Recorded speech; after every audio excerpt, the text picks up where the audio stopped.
10 million rows, one query, 3 milliseconds. That kind of speed isn't the database being clever about hardware, it's the database refusing to read most of the data at all. The structure that makes this refusal possible is the index, and it quietly sits beneath nearly every application you use.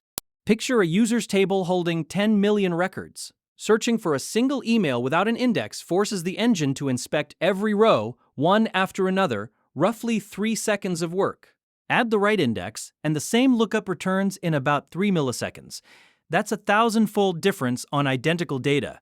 A relational table is, at its core, an ordered collection of rows stored on disk.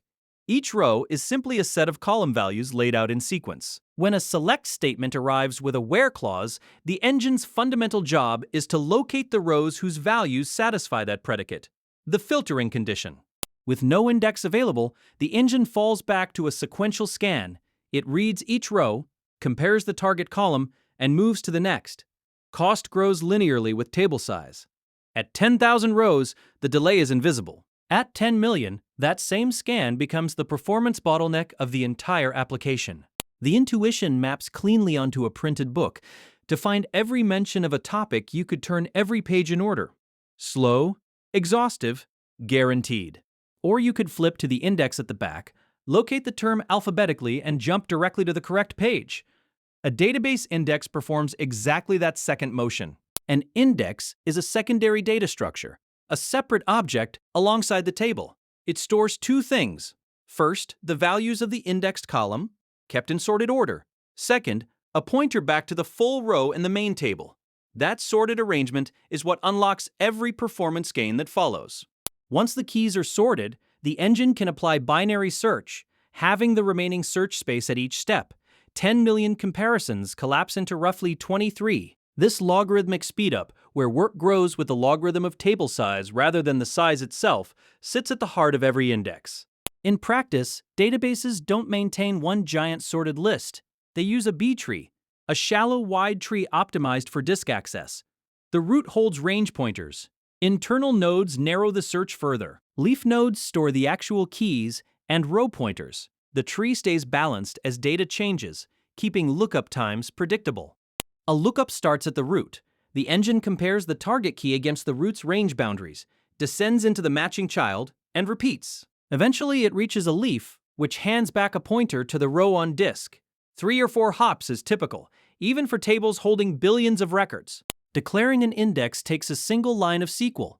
The database constructs the B tree in the background and keeps it synchronized with the table automatically. Every insert, update, and delete is reflected without developer intervention.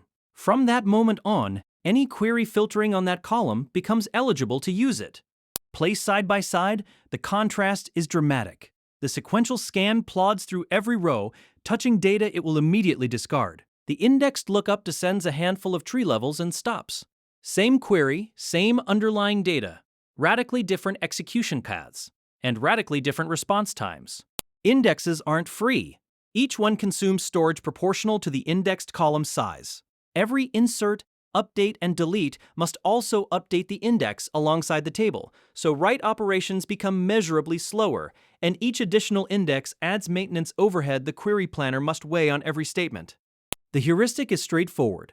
Index columns that appear in where clauses, join conditions, or order by statements. Avoid indexing very small tables, write heavy columns where maintenance cost outweighs read benefit, and low cardinality fields like Boolean flags, because an index that only narrows results to half the table provides almost no advantage. An index is a sorted secondary structure that trades a small amount of storage and write cost for enormous gains on reads. Knowing when to add one, and equally, when to leave a column unindexed, is among the highest leverage skills in working with any relational database.